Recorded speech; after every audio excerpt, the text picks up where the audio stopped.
Well, bonus episode. This week I'm joined by Stephen Moore from Out of the Blue Training and a former guard with 20 years experience. So today we're going to talk about the event expo that's happening on the 18th for ex-service personnel and his experience as a guard and kind of what the future holds for him now, turned guard from entrepreneur. And yeah, look, this episode was brought to you by Top Drawer Talent, the supply chain and procurement recruitment specialist. So yeah, look, here we go. So Stephen, do you miss the guards now that you're out and after 20 years service? Hey, Connor, thanks for having me today. Do I miss the guards? The answer would be no, I think. Okay. I was thinking about it because I knew you were going to ask this question. No, No? not at all. Happy you're out now? Yeah, like I thought when I was leaving that you'd miss.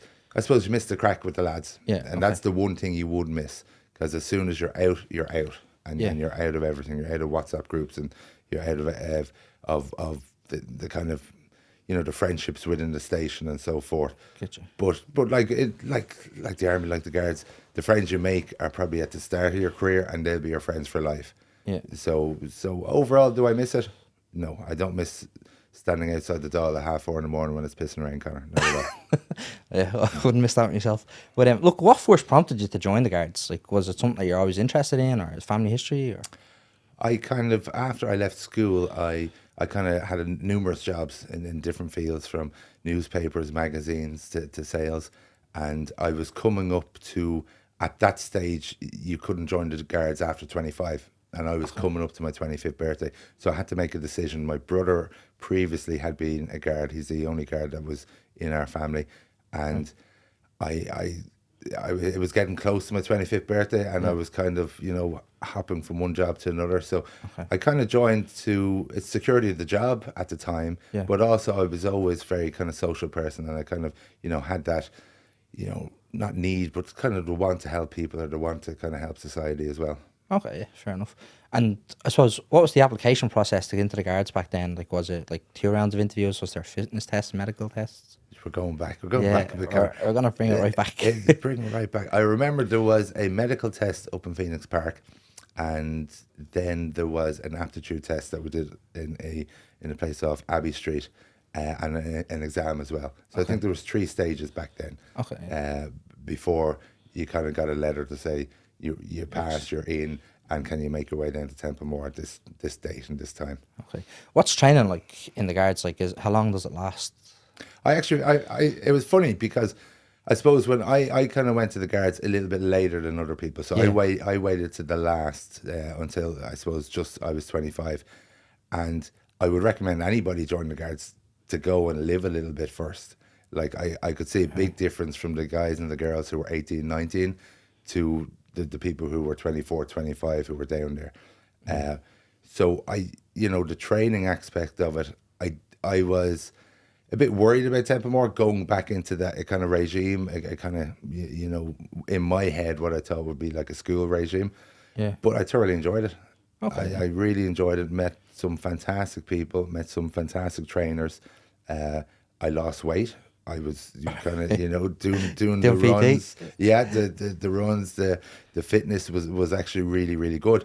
But on a really positive note, was kind of, you know, losing weight, and then it kind of got me back interested in Gaelic football again. I was able to kind of play for my team, play for the college. So Templemore for me, I had great fun, and I kind of got fit, and I kind of learned things. Okay. And you obviously just learned the basics to be a guard and different legislation and kind of how to arrest someone, obviously. But how long does that whole process last? It's totally different now than what it was when I was there. Okay. So initially, back in, I entered Templemore in 2003. We went in for a period of 6 months. Okay. So we were in Templemore for 6 months, and you had a kind of breakout of different subjects that you did, from kind of law to, we learned Irish when we were there. I don't think they do that anymore. Also learned French down there. You know, your fitness was there. Kind of management and speaking was also kind of spoken about. Social aspect of being a guard was spoken about as well. So 6 months initially down in Templemore. Then we came out and we kind of had a blue badge, so we were kind of like a student guard. So Yeah. I kind of came out to the Bridewell. So when you're a student guard, you don't have the powers of a Garda Síochána in relation to arrest Okay. or things like that. You're only there to assist. Right.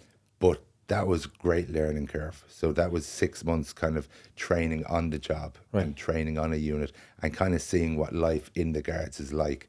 So after that 6 months out in the Bridewell, you went back to Templemore for 3 more months. And then you kind of had exams at the end of those 3 months. Okay, yeah. So pretty intensive. Yeah. A year-long process almost. Yeah, it was about a year, 3 months, I think. Yeah, jeez. Okay, and out of like all the people that started, like, did everyone get through, or like was there drop off? No, and when I was there, there was 1 or 2 dropped off for different reasons. I remember the fitness exam, 1 or 2 didn't pass that. They got to retake it, I think, the year later. I suppose like college, like school, a couple of people got reverted, you know, for different reasons. Okay, yeah, and kind of got to do it again. And I think the 1 or 2, it just wasn't for them. And they kind of realised that quite soon into the process. Yeah, okay. And once you're out training, then like, what's the next step then in like career advancement? Like, is there different courses that you can do, and what courses did you do? Yeah, well, initially, I suppose my station was Pearse Street, and I spent all my service in Pearse Street. Like, you kind of go in initially, like, I suppose the job back then is so different to the job now. Yeah. So when we kind of went in, we had like regular units. So on in the guards, you'd have like on a regular unit be A, B, C, and D. It goes back to the old DMP days. So they haven't changed, you know, that format. If it ain't broken, don't fix it. So, but in between those units, they had, when I started, what you call a flexi unit. Okay. So the flexi unit would work in between the hours of when the regular unit would work. And it was basically, at the time in Pearse Street, there was a lot of guards coming in. There was a lot of new trainees coming out of the Garda College. So there was a lot of guards in Pearse Street. So I think when I started in the B district, which is the district of where Pearse Street is situated, there was Pearse Street Garda Station and Harcourt Terrace Garda Station. Okay. And on any given unit, you could have over, between the two of them, you'd have over 45 to 50 guards working. When I left Pearse Street on a working unit, there was about 23 working. Okay, yeah, So vastly different, and Harcourt Terrace has since been closed. So Pearse Street's the only station now within the B district. right. So you can see from those numbers, from nearly 50 between the two stations, down to, at its worst, I think it was 23 on a unit in Pearse Street. Yeah, so quite stretched then, obviously. Extremely stretched. Yeah, extremely stretched. Once you're putting your unit then, right, is there, in the army, right, there's like different courses that you can go on to advance yourself and kind of do different kind of jobs in the army. What course did you do to kind of help move yourself up through the ranks, or did you? No, I never went up through the ranks. Okay, Thanks for reminding me. No, I stayed a guard, but there is, like, I suppose when there was more guards available to cover everything that's there, there was more courses. So we'd have within our job, within the job in the guards, there'd be the CPD, continuous professional development, and there'd be, you know, trainers there teaching guards in relation to any aspect, which could be new legislation, which could be, I suppose, one big change when I was there was the AS baton came in, pepper spray came in. So all these courses were devised by CPD staff or training staff, maybe going abroad, or experts from abroad coming over here, training them up to a level, and then them training us up. And also to be inter-training between the army and the guards here as well, you know, so that they were in a position to be able to train us in the use of the AS baton, in the use of the pepper spray. But there'll be also kind of other courses, you know, where people can kind of, I suppose, after an amount of time served on a normal unit. So everybody would have to give their time on a normal unit before maybe specialising in different areas. Okay. Yeah. So you know, some people go on to street crime, some people will go on to drugs, some people will go into the detective unit, you know, initially within the station. Some will move into community policing. So there is different areas you can branch out into. Like some people would say, it's not easy to branch out, and particularly when there's low numbers. But when numbers were higher, it was easier to move on to kind of maybe specialise in different areas, and there was more opportunities. Yeah. Okay. Did you specialise then yourself, or? I suppose my career in the guards, I spent I was always attached to either a flexi unit or to a regular unit. Okay. Yeah. But I did specialise in the aspect of interview techniques. Okay. So I did a course, a trainer-trainers course, and also a course in interview techniques, and that kind of led me to be part of maybe a training panel of, I think we had maybe 20, 25 trainers from around the country. Okay. And we would have been tasked with training all guards around the country, not just guards actually, all members of Garda Síochána up to a standard of interviewing. So we would have taught them, techniques in relation to interviewing either injured parties, suspects, or witnesses. Okay. And how, how to interview correctly, so that cases, weren't being struck out of court because of mistakes made in the interview process. Yeah. Over in Ireland, it's very kind of different. You can probably tell from myself, Irish people like to talk, right? Yeah. So our interview techniques that we use here would be very different than in England or in America. Our interview basis is all kind of around rapport, building rapport, getting the person speaking. Yeah. And that's how we kind of, lead our investigations through interviews to always get to where we want to get, which is finding out the truth. Yeah. Okay. So just being sound in the interview room. Yeah, very much. Sure. Yeah, no, very much. It's about, you will always have people in the interview room that will, stare at a spot on the wall and not say anything. Yeah. Right. You will always get that, and kind of saying that to kind of young guards, that's not your fault. That's just the way the process is. But by using rapport, by building a connection, by building a trust with people, it's a lot easier for them then to, have trust in you and engage with you as well. Because in the end of the day, what we find as guards is, if people have made mistakes, we're there to kind of help them. We're there to help them admit that mistake and move on with their lives. And you can see when somebody admits something in an interview room, you can see the weight of the world suddenly coming off their shoulders. Just lift, yeah. It just lifts. It's when people keep that secret. It's so hard to constantly lie, because you're lying on top of a lie on top of another lie. Yeah. And then you have to have a good memory as well if you're a lawyer, yeah. Exactly. Trip themselves up. Yeah, it is extremely difficult. But I think in Ireland now, you can't just, plead the fifth, essentially what they'd say in America. You can't just remain silent. There can be inferences drawn from not saying anything in an interview room now, right? Yeah, well, that's true. Like, inferences is a powerful kind of tool, which is kind of, I suppose, an example of inference is, Connor, if you're in this room and there's nobody else in this room and there's a chocolate cake and the room's locked and you're the only person in this room, I'll definitely eat it. Right?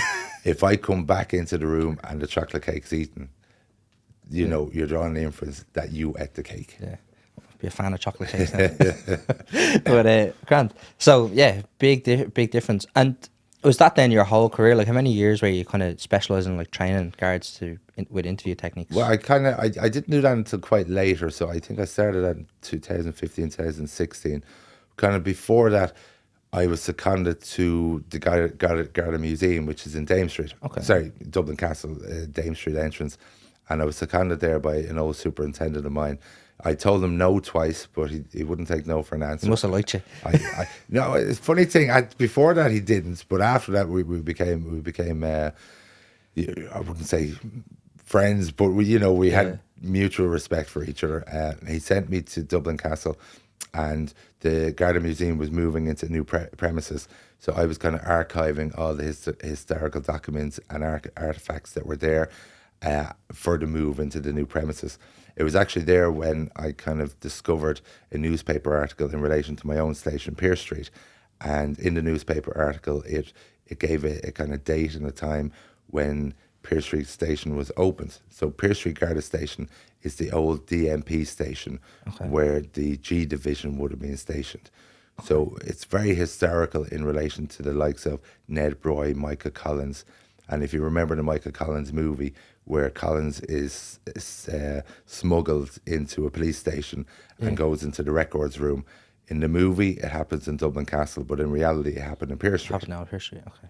So a lot of this information was there, and kind of we discovered a lot of the history of the station.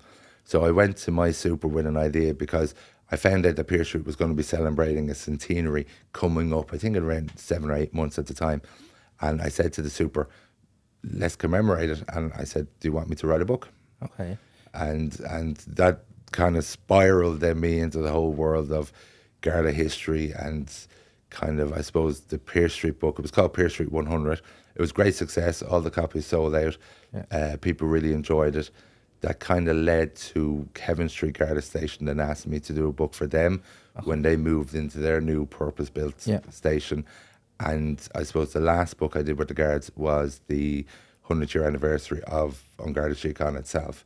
So for the centenary celebrations back in 2022. So 3 books. 3 books. It's brilliant. Yeah. And what's the process then of going and writing a book? Like, did you have any experience of like writing books before? Or? I kind of did, and I suppose the super did know. I was part of the fundraising committee of the Enlightening out in Skerries, and I came up with the idea of writing a book. It was actually a poetry book. It was a book called The Sea, and we invited 40 or 50 top poets in the country to write poems, obviously about the sea. We actually got the president writing the #1 poem in the book. So I think the super learnt about that. And I don't know if he put the idea in my head or I put the idea in his head. Right. We'll argue over that for years to come. But the two of us worked really, really well. And he was so supportive about it because he loved his history. Okay, that's good. So he loved his history. And that kind of led us, I suppose, we were coming up then to the centenary of 1916.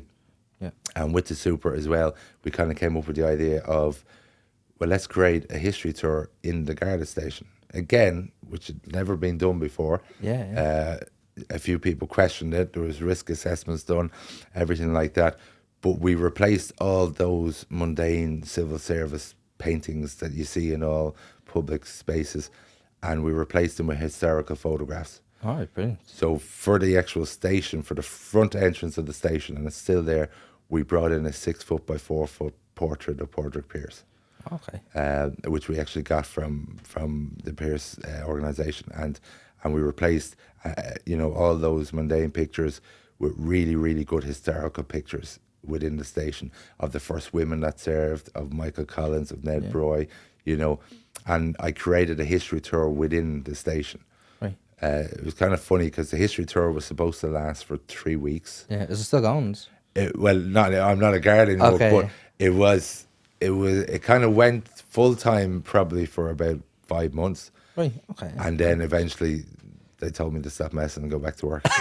So that's what happened. So you're bluffing it for a while. Yes, yeah. Totally enjoying it. Yeah. But it gave me a great opportunity to meet foreign police officers from different countries. Yeah, actually. Yeah. So if anybody came to Dublin, they were always sent to me.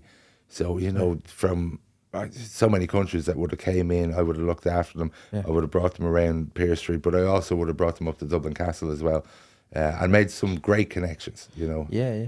Did you ever get to travel as a guard, like overseas or serve overseas? I was holding on for an invite for St. Patrick's Day for years, but it never came. Okay. Now many guards do go over, like the army guys. Many guards go over for a march in the Chicago or the New York parades in America. So if I had remained in the Guards, I would have definitely done it in the next year or 2. Yeah, I think actually there was a US general over at one stage, and I think the GOC, the General Officer Commanding the Dublin Brigade or the Leinster Brigade, whatever it is, he gave his driver to one of the US generals, and he's like, "Do you want the driver's like, do you want a tour?" So he gave him a tour around Dublin, and then there was the US Army were in doing like a boat show or whatever, like you could go on and off the ship. But didn't they fly like a Black Hawk into Dublin City Centre, picked him and his family up and flew him out to like one of the boats and gave him a tour of like an aircraft carrier. Excellent. So it was good. Like, so it's like, it's a bit different. Like on that side of things, like the army probably a bit more hardcore. Yeah. The army is definitely more hardcore. But because I remember when I did training for the public order unit, so we were training down in Gormastown. And, we're in the mess with the army lads. And I felt so sorry for the army lads because we were there, that all your sergeants were going a lot stronger and tougher on you guys just to prove a point. So when we came in to sit down to our lunch, the whistle would go, and the poor army guys who were training, they had just started their lunch, and all of a sudden they had to finish and they had to run laps and things like that. But a sergeant did say it was for our benefit, but I just felt so bad for them. Were they doing the Reuters for you, or were they holding the shields? They were separate. So I think it was a new intake. I think and they were Oh, they they were were young recruits. lads, so they were recruits. Okay, yeah. Yeah. So while we were down there, I think we were down there for a week. So we were doing the public order training down there. Yeah, it's a good And place to do it, actually. it was fantastic. Like, it was probably, as you were talking about courses earlier on, it's probably one of my favorite courses in it. We did it, and I'll always remember because it was like a heat wave in September, and for us that were doing it, I lost 1.5 stone that week. Yeah, the And suits are every heavy, single day was about 3 or 4 t-shirt changes. yeah. But at the end of it, at times you were exhausted, but by the end of the week, you were so happy that you had achieved it. Yeah, I think the instructor I had on our riot training course, he actually went to the guards to be trained on riot training, and he said he was absolutely bouncing off all the guards because they wouldn't work together as a team. Like, they're all just doing their own thing. So I think it's probably, I don't know, is it hard, like, to be a guard, right? And you're kind of working under your own autonomy and kind of under your own initiative. To then, when you're in like the riot squad, to kind of work as a team, is that like a hard process? You kind of have to shut the brain down, just do what you're told. No, it's like everybody has. Well, everybody's individual, but like the army, the guards are you have to have your discipline. Right? Yeah. It has to be a disciplined organisation. But you're very much part of a team. Like, so as soon as you go down to Temple Moor, you're part of a class. Yeah. As soon as you come out as a trainee guard, you're part of a unit. And then when you start for real, you're part of a unit. So when I kind of say for most people I speak to in the guards, like, the friends that are long term are the ones that are probably their first unit. Yeah. That you work on. So you become very, very close, with the people there. Like, I suppose when I joined, it was kind of, our shifts were different, okay? Our roster was completely different. So we used to work 7 nights in a row, and then have, you'd finish up early on a Monday morning and you're back in Wednesday afternoon. But collectively, units from all over, you say Dublin, right? But the same units, so say Unit A, you'd all be finished at that time. Okay. So we had great connections between different stations, because I'd say most of us went to Coppers on a Monday night. Yeah. Because that was the thing. You work your weekend nights, and then Monday night in Copperface Jacks was kicking, and it was just all lads and girls. Sorry, when I say lads, I mean lads and girls, but from all over the city in the one place at the one time. Yeah. Now we don't have that anymore in the guards, because our rosters have changed. So you don't have like 7 nights in a row and have that excuse to go out on a Monday night. Yeah. I think there's a lot of soldiers barred from Coppers. Well, we didn't tend to let you in. Yeah, it was only for guards and teachers, and that was it. Or the nurses. Or the nurses. But it's kind of funny, because people do joke about it, but the amount of people that met their partner or their husband or their wives it is huge. Yeah, it's massive. Yeah, It's crazy. But obviously, Cathal Jackson is an ex-guard. Yeah. So he was, I think he was hardcore terrorist, or he's Pearse Street. So he was a B, and then he opened up what has become, I suppose, Ireland's most famous nightclub. Yeah, it's huge. It's well known. Yeah. It's a big tourist trap as well during the week. Oh yeah, no, it is, and like I won't talk about past days in Coppers. Thankfully, I haven't been there now in years. A few years. But again, really good memories from brilliant. back in the day. And so look, you kind of you done what you done in the guards. You decided it was time to move on. Were you at retirement age then, or was it just you just had enough kind of thing? No, I kind of, the way I explained it is, I was back doing what I was doing 20 years previous, or when I first came to Pearse Street. And my eureka moment really was, working up in the Dáil. It was 4:30 in the morning. It was lashing rain, and I was kind of thinking, what am I doing here? Yeah. And I really was, and I kind of went, I just don't want it anymore. Like, part of me was a little bit kind of like, I deserve better, but I don't want to go down that road, never do. I didn't want to become a bitter guard. I didn't want to become like a naysayer. I was always involved in the GRA, and I was the divisional rep for the GRA for many years. So I never wanted to cross, I never wanted to cross that line into not loving my job or loving the whole organisation, what is on Garda Síochána. So I said it was this time for me to go. I kind of hit what I call a growth ceiling, and I wanted to do other things. Would you recommend it, like, for someone as a career option, that maybe not for 20 years, maybe for like 5 to 10 years, or would you say kind of it's a good career, stay long term? It's quite kind of funny, that question, because like I know in Garda Síochána, since I've left, you know, there's talk of this recruitment crisis, retention crisis within the guards. I don't believe it's a recruitment retention crisis. Like, I believe it's, I'm not going to say management crisis, but there's a link missing in the chain between people on the ground and people at the very top. Yeah. So, you know, when they brought out big flashy advertisements, spent a lot of money on an ad campaign, a recruitment campaign, I'm thinking, and I'm talking to guards and I'm going, this is not going to work. The reason why it's not going to work is because guards are not telling people to join the guards. So the guards who are only in 2 or 3 years are not turning around to people and saying, this is a fantastic job. We're really well looked after. We're supported with everything we do. Come and join us.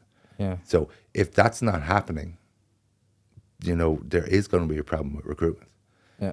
So instead of my thoughts of it, instead of spending so much money on campaigns, spend that money in looking after the staff that you have. Yeah. That's always the big thing, right? Because your staff are your biggest recruiters as well. And particularly, and it'd be the same in the army, particularly in the guards, you know, because everybody knows you're a guard, you know. So if their son or daughter is thinking about joining the guards, they'll come and ask you. They'll come talk to you. And for the last few years, you know, hand on heart, I cannot say to people, I recommend joining the guards. Yeah. You know? It's funny you say that, because it was actually in a CQ that actually prepped me for my interview going into the army, and he was like, it's a great career, you'll love it, you'll enjoy it, you'll get a lot out of it. And like, it turns out I did, but that attitude is changing as well in the army, right? Yeah. But yeah, like, the army educated me, like, I was set, like, because of it. But yeah, they do need to have their own staff recruiting internally and not ad campaigns. It doesn't work. Like, I have a big thing, Connor, which is, like, at the moment is, like, I love Garda Síochána. I loved, like, when I was researching the books, I'd be talking to kind of, you know, heroes of mine that have done amazing things within the job all around the country. Yeah. When I was kind of interviewing, you know, for stories and the likes. And, you know, I really have a lot of time for Garda Síochána, and I'm always going to be affiliated in some way with Garda Síochána. But I see now, when I'm outside the organisation, that if I have any possibilities of changing it for the better, for the member on the ground and the member who's out and doing the beat, or you know, out amongst the community, you know, I will, you know, and sure. You know, that, I have kind of like an opportunity to do that more now than when I was in the guards or when I was kind of, you know, a GRA, the original rep, because I can say more. Yeah, you know, I very much like the army. Yeah, I can kind of say more, but it's that disconnect, I think, just between upper management, the people on the ground, and it's just a link in the chain that just really needs to be reinforced and fixed. I don't think it's a problem just with the guards. I think it's what do they call it? I think I said it before. Strategy and formulation, strategy and implementation. Yeah. It's just not fully understood, and it should be influenced from the ground up and not from the top down. And that's the big mistake. Yeah. But Grant, so look, you're out of guards now. You've set up Out of the Blue training. What is Out of the Blue training? What are you guys doing? So I didn't, as I can see from the name, I didn't go too far, you know, along. So the cup here. So yes, so when I was looking, or when I was thinking and researching about leaving, I went looking for a company to talk to assist me, to help me, because the whole aspect of CVs, you know, interviews, the whole, you know, aspect of actually looking for a new job, it's completely alien to me. Like it would be to all my colleagues in the guards. Yeah. You know, the last time I sent a CV somewhere, it wasn't even the guards. That was an application form. It would have been, you know, before that. Yeah. So I kind of went looking for that assistance. I didn't find it in Ireland. I went over to kind of spoke to people in America, spoke to people in England, and there was a lot of support, a lot of help from different kind of companies and organisations. So I kind of, you know, sat down and spoke to my wife, and I was like, well, with the skills I have, with the connections I have, let's set up a company that's there to support people. You know, let's set up a company, and not just the guards, to kind of support emergency service, military staff, because I really do believe that if you have served your country, whether it's, as I said, guards, fire brigade, paramedics, you know, the many strands of the emergency services and the military, you deserve that assistance and you deserve that help. Yeah. And because it wasn't there, I kind of I got thick, and I was like, well, I'm going to set one up, you know. And so that was the first, I suppose, thoughts that I had out of the blue. Like we kind of started off, and we developed a course. We developed a kind of a training course, a 1-day training course, which was for a career change or transition course. Okay. So for people either coming up to retirement, or people thinking about leaving. Okay. Now, the funny thing with the course is I've probably convinced more people to stay in the Guards than have left. Okay. Because, you know, I'm not, and I will never kind of convince people to leave a job or to leave the Guards. That's not my job. Yeah. You know, it's a personal understanding that within themselves. Yeah. You know, as I said earlier on, I touched on hitting that eureka moment, where you no longer want to be doing something and moving on to somewhere else. So the course that we kind of developed it's a day-long course online. It's quite an intense course, and it gets people to kind of really, really think and really, really focus. But we kind of go through, you know, the first part of the course is starting them on that plan, you know, the pros, the cons, the financial side of things, and then kind of moving on and showing them their transferable skills. Okay, yeah, brilliant. You know, yeah, because I'd always say to people that are looking to leave, especially from like the defence forces, or I've interviewed guards as well, that are thinking about leaving, but the grass isn't always greener, like, and that big salary that you're looking for probably does exist outside, but it doesn't exist straight away. You have to work for it. But I suppose, why do you think guards then decide to stay? Well, just on the point that you said there about the grass being greener. So I spoke to a lot of people who had left, and we kind of did videos with them because I wanted to bring them into the course, you know, because I think it's important that people can see from being past experience. And you're very much right. Like, the Guards is a very well paid job. Yeah. You know, it's not like, it's completely different in the Army, and I know the Army, you know, isn't. In my opinion, you know, it isn't, and they deserve a lot more. But the Guards, when I was doing research, I think it's the second or third highest paid police force in Europe. Okay. Okay, so it is well paid. The problem more so kind of being with it is to kind of get up to the level, like for the first few years when you're there, and like everybody, the issues, accommodation in Dublin, accommodation here, accommodation there, you know, and it does take a few increment rises to kind of get to that level. So when you're starting off, you're working a lot of overtime, if overtime's available. You know, if it's generally at this moment in time, there's endless overtime. Go back to the recession, there was no overtime. So it always depends. But that kind of leads to other problems. That leads to kind of overwork. That leads to, you know, not having any social life outside the Guards, and just that it just leads to different kind of things. Like, why people, I suppose, stay in the job, why people join the job to begin with, is we want to help people. That'd be the number one answer if you ask a Guard, why did you join the Guards?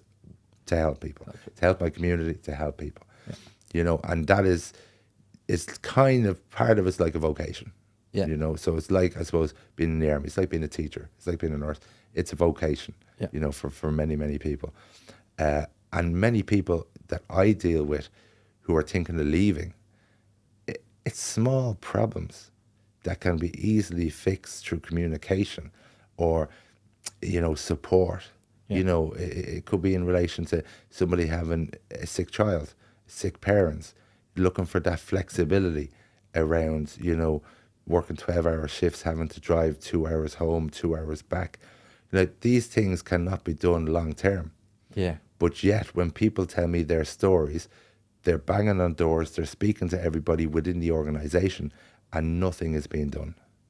And that is leading to a lot of people questioning what they're doing still in An Garda Síochána. Like, a resolution to it, or maybe a fix to it, other jurisdictions have what they call a retention officer.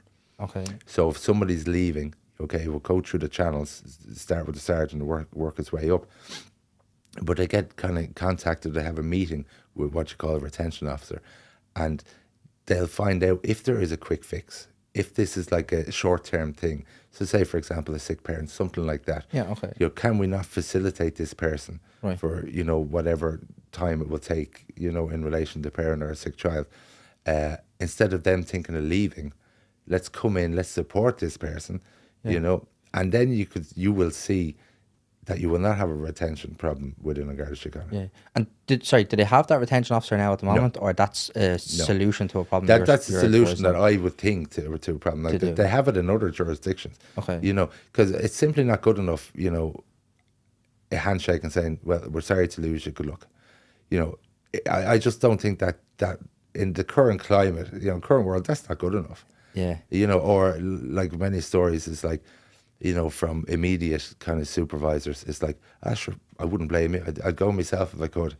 You know, and in a professional organisation, that's not good enough. Yeah. It's the same, I think, in the army as well. Yeah. Yeah. So if they just like that, if they tweaked it, if they could, okay, some people will leave, some people want to leave, and that's fair enough. But to lose people who want to be guards, Yeah. you know, I just think it's shocking. And when they could just, you know, make their lives a little bit easier for these challenging times, Yeah. you know. Do you think if they had a retention officer, you'd have stayed, or were you still done? I would have been surprised if they had a retention officer that they wouldn't have called me and tried to convince me to stay. Okay. Yeah. Yeah. Do you think you would have, or? I think if I had been maybe offered, like I just did not think my skills were being utilised. Yeah, that's Right, and you're kind of getting to an age where you want your skills to be utilised, you know, and that for me, I think if they did come to me and they did maybe offer me something that I could kind of, you know, get my teeth into and get stuck into and feel that it's a benefit to people, yeah, you know, I would have. But I suppose what I was doing, kind of sitting outside in the rain at 4:30 in the morning, I just didn't think I was benefiting anybody. Yeah, that's not. Yeah, that was 20. We done 24-hour duties, and I think you got like an extra €24 for it. Yeah. I was just like, this is just not for me anymore. I'm sorry. Yeah, But yeah, that was my biggest reason. And them 24-hour duties aren't going anywhere.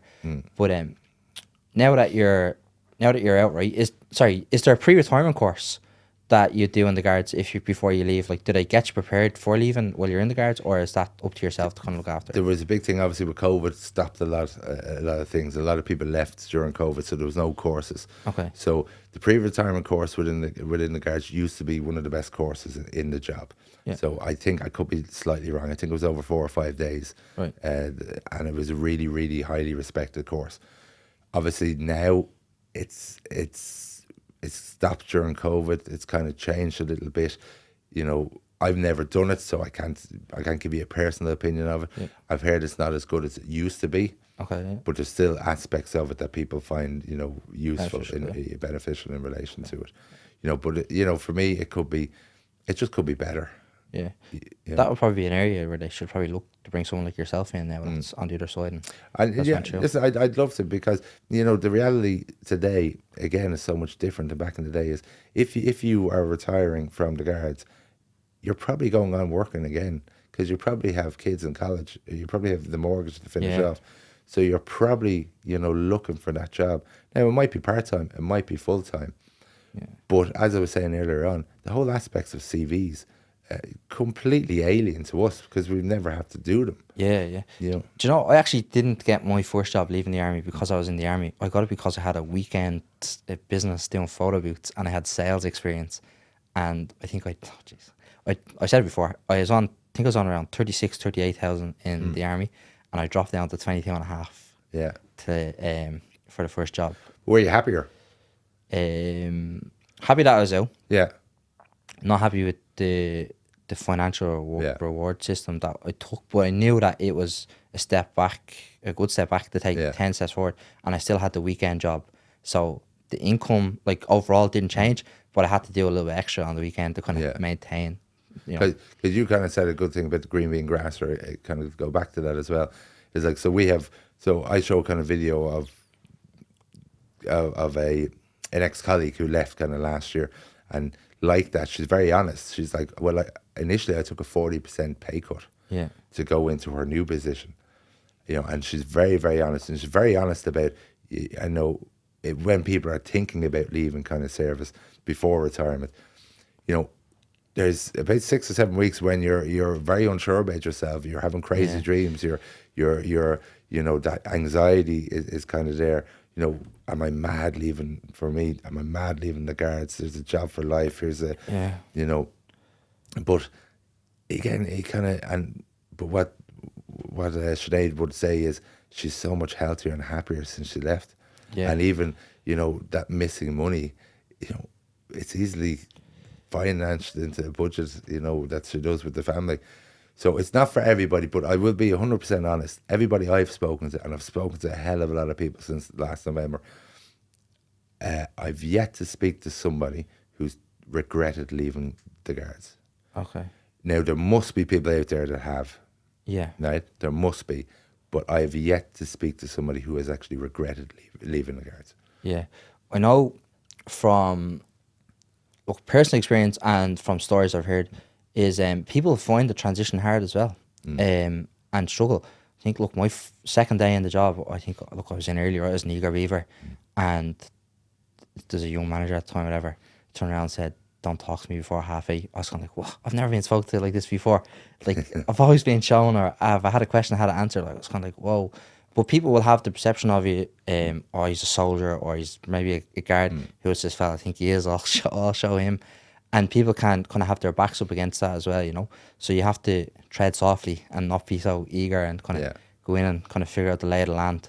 But that was a mistake I made, was going in, being too eager, like wanting to learn, showing up like but it's half an hour, 40 minutes early. As you said, it's that transition. Yeah. It's completely It's hard. different. It is hard. Like, I was like questioning, like, oh, should I go back? Like, because I actually left twice. Yeah. I left and I was like, everyone was at me like, you're leaving a good pensional job. Like, what are you doing? And I was like, I rang up and went back. I think I was back for like a year or whatever. And my heart just wasn't in it. Like, Yeah. I went on like the NCO's course or whatever. Just didn't work out. I was like, what am I doing? So I ended up saying, look, I'm going to bite the bullet here, and took a bigger pay cut and left. And I was like, right, I'm never going back there. But it's paid off, but it's only starting to pay off. And I'm 5 years out now, right? Yeah. So I'm 3 years self-employed, Yeah. which is like a major thing for most people. I've had like a team of 5 at one stage. But it does pay off eventually, but you have to put in the long yards for it to pay off. And if you're a bit older and you've got kids or whatever, I don't, it's probably a bit harder. So that's why I'd advise people, it's not always, like, the grass isn't always greener. But you do have to be prepared to put in the hard yards. You have to work. Like, I suppose I've been busier these last few months probably than the last few years. But I was always busy kind of with the books and things, and that would be a thing that I suppose some management didn't see it that way, because they're like, oh, he's writing a book. But a lot of work kind of coming up to deadline, and working very, very hard. But I'm working as hard now, without the blue, than when I was kind of doing the books. But I'm enjoying it, you know. Well, that's it. Like, you'd be going from like 6:30, 8 o'clock in the morning, to I think I was up till 1 o'clock last night sending CVs, right? But like, you don't mind it because it's your baby, and you're managing it. But so if you're going to be an entrepreneur, I don't. It's not for the faint-hearted. But a question I always ask soldiers, right, is do you think the army creates entrepreneurs? Do you think the guards create entrepreneurs, or do you think it's completely different? No, I think 100%. I think the amount of ex-guards I've met or spoken to who have set up their own businesses, their own companies, like with the army, they're so specialised in certain areas. Yeah. Where, when they leave or when they come up to retirement, that whole aspect of setting up your own business, it's a no-brainer for some of them, right? It really is a no-brainer for some, and some have gone on to become very, very successful. Like I just named Carl Jackson earlier on in relation to Coppers. Like I won't name, but there's so many more that have gone on, created their own businesses. But not only that, but people who've left that are that specialised, they've gone on and become directors of big companies. They've become, really, really highly sought after in relation to kind of high-end jobs, and yourself at the moment, there's so much upskilling available that's out there. So I would say to people who are thinking about, who are thinking about changing, you got to be 100% certain, right? This is not a decision that you make willy-nilly. No. Right? This comes with planning, this comes with processes, this comes with your SMART goals, comes with everything like that. And you have to really put time into the process as well. But maybe now, if you're still in the army, you're in the guards, and think, now it's the time to get upskilled. because there's so many courses out there, you know, who are crying out for people to upscale, that they're paying sometimes 100% of it. If not, it's 80%, 90%, Yeah. and in really, really well-established colleges. Yeah. So you could be doing this while you're in the army, while you're in the guards, with a plan 2 or 3 years down the road. Yeah, I think it's a 4-year plan. I think mine was 7. I think 21 I started college and I left when I was 27, 28. So yeah, it's a 4-year plan, and nighttime college is a big thing. But it's probably going to be harder for a guard to do evening classes. They probably have to do more an online degree, because you do like a week on days and a week on nights. Is that how it works at the Yeah, moment? it's kind of difficult. Like what we do now in the guards, when I left, it was 4 days on, 4 days off. Okay. Okay, so but you can still, there's plenty of time there to balance it out, you know, wiggle with around, studies. And like there's some kind of courses that you do at the moment where it's assessments throughout the course, and it's not like an exam at the end. Yeah. Or it might be this dissertation. So I know one area where guards and particularly retired guards are falling into at the moment is the whole aspect of health and safety officers. You know, it's probably similar within the army. The soldiers, yeah. You know, so if they get their qualifications in it, you know, people are crying out for them. Since COVID, it's something that's really blown up. Yeah, I think we had 2 of them on the previous podcast or the previous season. But is there another particular industry or job that you find like ex-guards go into or that do really well in? There is. I don't like pigeonholing people. Yeah, So okay. so I don't want guards or army lads to kind of feel like, oh, I'm only a guard, for example. What can I do? Oh, I have to do something in security. You don't. You know, Yeah. and then again, I'm not going to lie to you and say, well, you can do whatever you want to do either. Yeah. Because you have to be realistic, you know, in what you want to do. It's about bringing, I suppose, for me, it's about bringing what they enjoy doing in their current role into their next role, right? So if you want to work with people, you're good with people, you're a communicator and you work in a community and you get a buzz for helping that community. Yeah. Your next job isn't sitting alone in an office by yourself. No. Okay? So it's about kind of drawing this out from them about, well, what makes them happy? What makes them look forward to coming into work? Yeah. And that is what you want to bring forward to your next job, right? So there is, you know, to answer the question, of course, there's areas that you naturally fall into, right? Security, cybercrime, you know, the health and safety officers, you know, drivers. You know, there's many areas where, there's loads. It's endless. Yeah. I think like anti-money laundering. Yeah. I know one guy is a medic in the army now, as a train driver. pharmaceutical companies, Pharmaceutical. the shift work. Learning and development is big. Yeah. A big talent pool that I think is not being utilised is well, I don't know how it is in the guards, right? I don't know. But I know in the army, like a lot of lads are like instructors and they teach classes and they instruct like they can speak to like rooms of like 200. Yeah. And I remember I was in doing the business diploma, the higher diploma in business, and it was just soldiers in the class, and the teacher couldn't get over, or the lecturer couldn't get over how well the guys are able to speak in front of an audience. So I think like college lecturing is an area that's not being tapped into, and secondary school teaching. Now I know you probably have to specialise in like a history degree or whatever it was, but like yourself, right? If you've done like history in the guards or whatever, you know, out of the blue training, that wasn't the area you went down. Like you probably make a good history teacher in secondary school. So that's, and there's a shortage of school teachers. Yeah. So like, why aren't they looking to that talent pool that's leaving?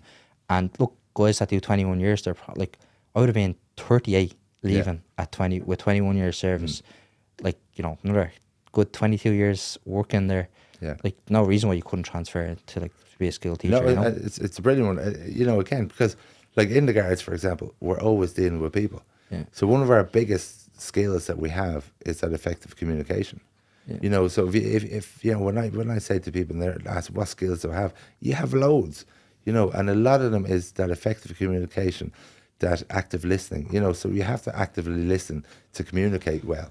Okay, so actively listening for guards would be taking statements, doing interviews, taking reports. You know, we do it every single day. Yeah. We're communicating with the public every single day. But not only that, we're communicating, you know, we're through leadership, through management, because we have to manage every single situation we come across, whether it be a severe traffic accident, you know, whether it be a domestic. You're always managing, you're taking leadership, you're owning the situation, and you're doing it all through effective communication. Yeah. You know, so Project management. project management. Yeah. So when I kind of tell people these skills that they possess, you can almost see a light going off in their head, kind of going, well, shit, I actually have skills. Not only do you have skills, but you have highly sought after skills in many industries. It's where I fell down, right? I couldn't articulate the skills or whatever in the interview process, and that's why I had to take a massive drop. Yeah. But yeah, like a lot of guys will have a lot of skills that have to be brought to the forefront, but you can't go into an interview and say, you know, I worked in logistics, but you're applying for a job in a security firm. You know, you have to be very specific in your interview and tailor your answers to the job that you're applying for. So it can't be just, I can do everything, train me, I'll be great. I even have an email there this morning from a company saying, look, we need someone that can hit the ground running. And you need to be able to demonstrate that if they hire you, you can go in and hit the ground running. That the training period is, you know, look, it takes 3 to 6 months to fully onboard someone and get them fully up to speed. But you have to demonstrate in the interview process that that's going to be a seamless process. Not that it's going to be like a steep learning curve. Yeah, well, you know yourself, it's so important. You have to be relevant to the job. You know, it's about what value you're bringing to that company. And it's that relevance, you know. So, you know, again, what we kind of do in that course is showing people, example, say with the CVs, is back in the day you had the one CV, you sent it to 20 companies. You know, completely different. Now you have to have a unique CV for each role that you're going for. Because if you're not hitting those keywords and you're not showing the relevant skills that are required for this job, you haven't got a chance. Yeah, and even to flag on, like, we have a CRM system that manages all our CVs. And if a client rings us and says, hey, have you got X, Y, and Z, the first place we look is our database. And it's called a Boolean string. Where you put a lot of keywords into a string. And then that flags then all the CVs with the relevant skills or the relevant keywords. And then as you're flicking through those CVs, them words are highlighted in yellow on the CV. So that's how you capture it. Whereas if you're applying for a project management job, but you're talking about, like cybersecurity, let's just say, just be completely off the hook here. It's not going to show up in the project management job search. It's not relevant. So you have to be very specific, you know, in the CV and have those keywords. And talk about then as well, like, so you would have moved through different jobs while you were in the Guards. So you can have, like, I was in the Guards from, you know, was it 2003 to 24, but have the different jobs that you've done in the Guards, not just on the Guards, you know, and talk about the different levels of responsibility specific to each job and each unit that you served in. Would you, can I ask you a question? Yeah, go ahead. Right, question for you. So I had somebody came to me in relation to, like, my take on CVs, kind of talking to people is, I suppose, do you love a 2-page CV? You do not want a 4 or 5 page CV, or does it depend? It's case dependent the whole time. Like, say, and it also depends on the company. But I need, as a recruiter, right, I need as much information as you can give me. And I'll fix your CV. And then what we do is we put together we call it consultants' comments, but it's basically a cover letter. But it's basically my interview notes from interviewing you and talking about the skill set that you have. And that is accompanied then with your CV that we've rejigged and fixed. And we'll question you on the interview. And then if you get the job or if you get taken for the interview, then we'll show you the CV, we'll brief you on it, and we'll walk through then the different steps and, you know, how to answer different things. But we won't prep you too much either. It's important that, you know, we'll get you to, you know, bring the horse to the water. But you have to be able to get yourself across the line. And there's 2 reasons then why people don't get jobs is, look, this is going back from, like, the very first days in recruitment, is one, the company doesn't feel like the person wants the job, right? So you have to be able to demonstrate that you actually want the job. And then the second one would be that the company doesn't feel that you have the skills or the ability to do the job once you're at the interview stage. But if we've fixed your CV and we've spoke to you and you're at the interview stage, then you do have, like, on paper, you have the skills and the ability to do the job, but you need to be able to articulate that then in the interview. Would you agree, like, what I would say to people is, like, a successful CV is an interview, right? So obviously you're getting called in, they're going to interview you, so that's a success. So I kind of have a big thing of, you celebrate all your small successes. So if you're 20 odd years in a job and you're going out and you get an interview, you should be happy, you know. And then when you're in the interview, that's the time. They know you can do the job at this stage, but you have to, as you said, articulate that to them within the interview. So I suppose one thing I've been told about Guards and about our ex-army and things is that lack of confidence, you know, about talking. Because I suppose we're always part of a team, right? And we're always kind of we did this, we did that, Yeah, we did this. whereas the interview has to be more, I did this, Yeah. I did that. Yeah, And that's a hard one it's- for people to change, you know, in their own mindset. yeah, Is to talk about I instead of we. yeah. Because in the army, I can't talk about the guards again, right? Yeah. But you're a collective, right? Everyone Yeah. moves together. Like even when you're walking somewhere, right? You're in a row of 3, and there's about 20 lads, and you're all walking like left, right, left.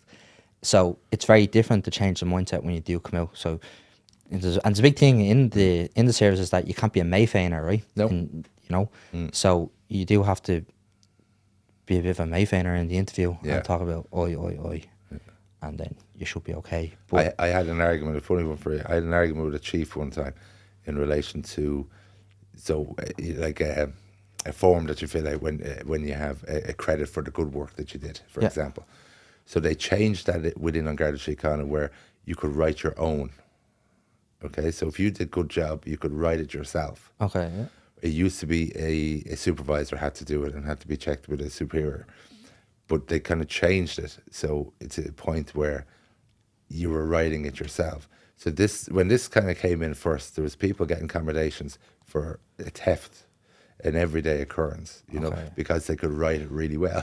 Right? Yeah.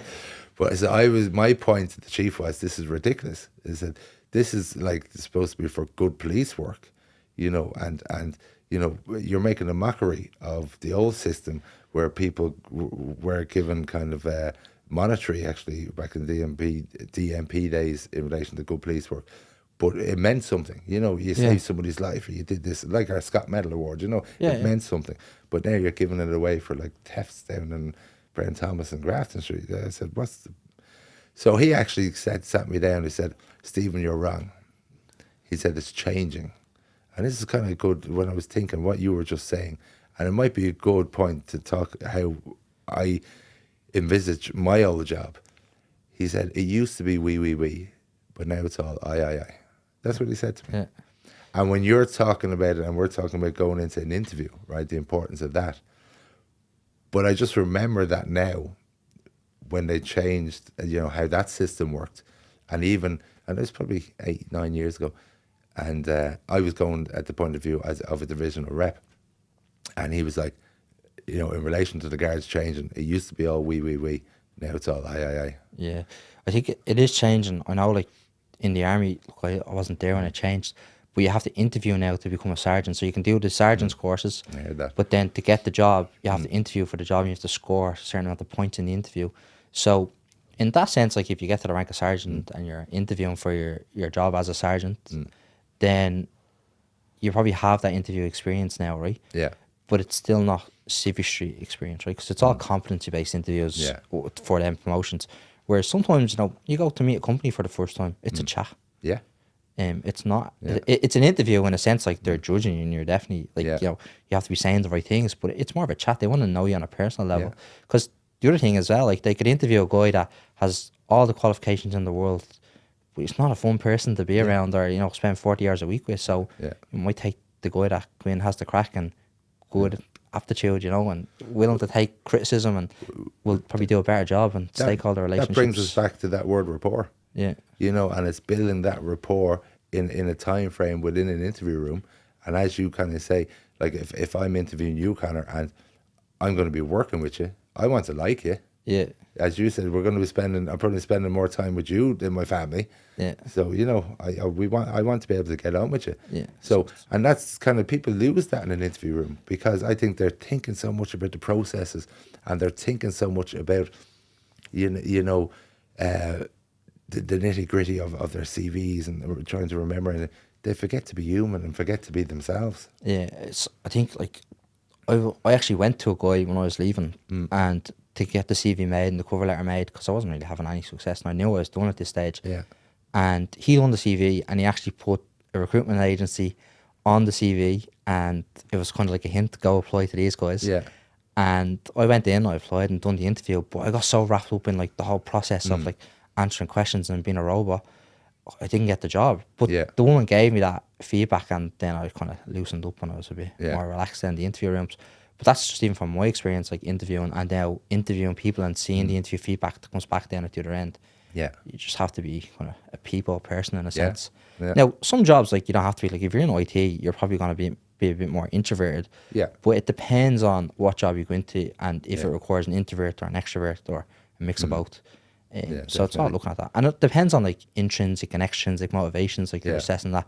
Like, you know, if I'm interviewing you and I know what the company wants, well, does this match your motivations? Like, you know, the working hours, do they match your motivation? Like, Yeah. if you're really saying, I want more hours with the family, well, you know, working shift work and doing a night shift is not going to give you that time with the family. So we're probably not going to send you for this job. Yeah. So How it's am I understandable. doing? Are you going to hire me? Oh, How's, we'll how's, see. how's the process going? Well, you're an entrepreneur, you know, you're unhurlable Closed now. legs. That's what I would say. I'll be open, but I'm too relaxed now with the closed legs. You're grand. But yeah, how are you finding it now? Like, have you interviewed many people and helped them move on now? Or? Yeah, since we kind of started, we've been inundated with kind of, as I said, we kind of rolled out the 1 day course, but like we've helped and assisted so many people with kind of CVs and things as well, and application forms, say, for the public service jobs. You just don't, and it's kind of probably the same buzz you get, you know, when they get back to you and say, listen, I've got this job, or I've moved on. Or for some, I've decided to stay in the guards and I'm going for the sergeants. Yeah. You know, things like that, kind of, because, you know, if we can help them develop, you know, and that development might be within the guards or it might be outside the guards. So we kind of also kind of set up a panel of really good tutors for competency-based interviews, you know, for the likes of guards, hopefully the likes of the army as well. We have an ex-army guy involved as well. But just for those competency-based, because I know when I was in the guards, I hated the competency-based interviews. I hated the forms.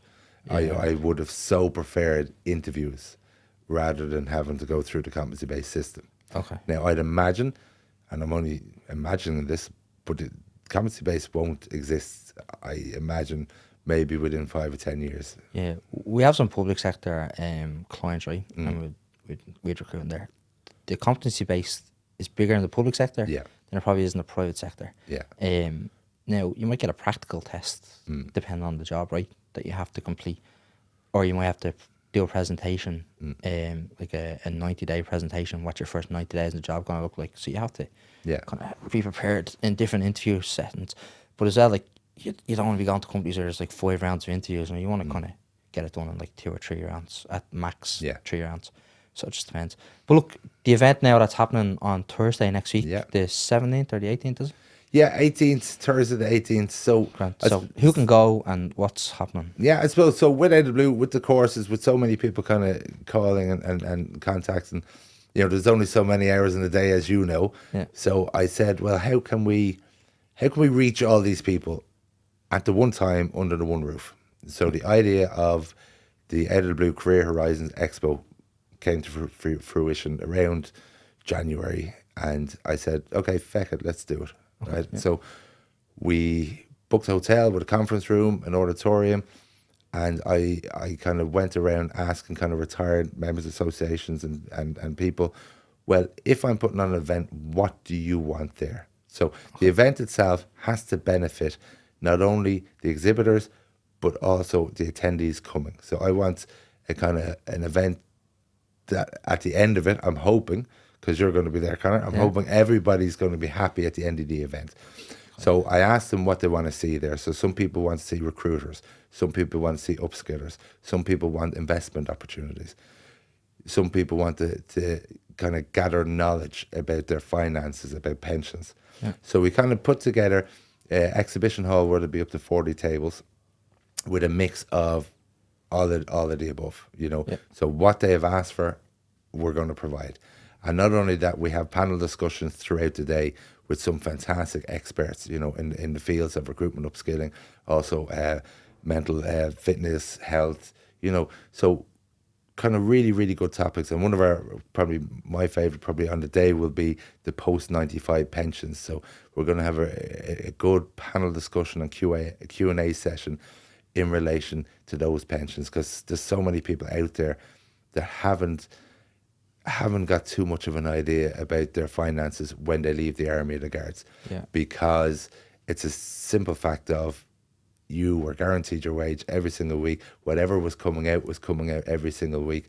Then all of a sudden you're not getting the paychecks anymore, and it's a big realization of, well, I need to do A, B, C, or D. Yeah. So kind of with that, we're kind of hoping we're hoping it'll be a fun event as well. We have a parade of vintage emergency service and military vehicles as well on the day. There might be one or two surprises. We have a great giveaway actually in the raffle. So for all the attendees, I think we have up to about 10 fantastic prizes that we're going to be giving away. Right. Everything up to a college course in cybercrime, which is worth well over 1,200. So there's some fantastic prizes for people. But just for people who kind of want to attend, it's the City North Hotel, which is just across from Gormanstown off the M1. And it's Thursday the 18th, and it's from 10 to 5. 10 to 5 grand. Yeah. And it's tailored purely for emergency services, guards, defence forces, firemen. Yes. Firewomen. Yeah, and it's tailored for them, and it's kind of tailored towards the people planning for their retirement, but also people, who might be thinking about leaving, and it's just to kind of to give them the knowledge that they seek, and that's the idea of the expo. Yeah, grand. And a lot of what I hear, right, is all for like the older guard, right, that's done like the 20-year service. What about the guy that's just done like 5 years? Are they okay to attend as well? Oh, of course, 100%. Yeah. Like if anybody wants to attend, like you're going to get information there. So what we touched on earlier on about guards and guys in the army upskilling themselves. Yeah. There's DCUs there, UCDs there, cyber skills are there, Certrus. There's loads of upskilling opportunities that are going to be there. And a lot of these are going to be free upskilling. Yeah. So for the sake of driving up the road and pop it in, you might want to see all the stands, but go to the specific ones that you want to. Also, kind of big thing, one of our partners on the day is CPL, yeah. And CPL are going to kind of have consultation with people. So if you have CVs, you want to bring them along. Yep. CPL staff are going to sit there and help you kind of create, a really, really good CV for you as well. Yeah, grant. And if you're in supply chain or procurement or IT, cybersecurity, DevOps, give me a bell. I might be able to help you as well with the CV. Exactly. Look out for this man. He's on Get the plug in there. He's on table number 22. Look, thanks very much. I'm sure it'll be a great event. I'm looking forward to it, actually. Yeah, no, I'm fingers crossed, because the plans is I want to run 2 a year because of obviously our shifts and our units, and the ones missing this one won't be missing the next one. Yeah. So we're going to run 2 a year, and we're going to move it around. So it won't always be based in Dublin. Next one I'm kind of planning is October in or around Cork, I'm thinking. Okay. And just quick one, what time does the conversation start at? Or like? Yeah, well, we actually start the agenda starts at I think it's half 10 or 11, and we actually have LinkedIn are coming in, and LinkedIn are doing a presentation on LinkedIn profiles. Okay, yeah. So we actually have themselves coming in to give that, and then it moves throughout the day, and there's 5 panel discussions then throughout the day, and they'll all be on the agenda. But the first one, I believe, is 10:30, and our last panel discussion starts at 4 o'clock. 4 o'clock, yeah. And LinkedIn will be there to kind of help you with your LinkedIn profile. Exactly. It's an important piece of kit, actually, LinkedIn, if you're looking for. Well, I found, since I left, I found LinkedIn. I think that's how we met. Yeah, it was LinkedIn, through LinkedIn. I've met so many ex-guards, so many ex-army who have left and have been successful in their own careers, who have kind of reached out. And it's all about, just building that network. Yeah. And that network is so important. And if we can get to position, I suppose what the idea of Out of the Blue is to get to that position where we're helping each other. Yeah. If you have the skills and there's jobs going, and just building that connection. Yeah. I think it's so important. Yeah, don't be afraid to reach out as well. Like if you're considering the move, you need to steer in the right direction. But I think before you go talk to a recruiter, know where you want to go or have an idea of what you want to do, and then we can advise you on how to take the steps to get to where you need to go to. But if you come and just say, I don't know what I want to do, then it's very hard to help you, and the advice then is probably falling on deaf ears. So know what you want to do before you kind of make that step and talk to someone. Yeah, can't. Right. Anything else, sir? No, thank you for having me. Yeah, thanks very much for coming in. Much Enjoy your new mug. Yeah, thanks very much. Can anyone buy them on your website? No? Not yet. No merchandise yet. Give me a little bit of time. Yeah. I have merch now. I have to get a top like that. Yeah. Blanchardstown print. Yeah, look, thanks very much, Stephen. I enjoyed that, Conor. Thanks for your time, and thanks for having me.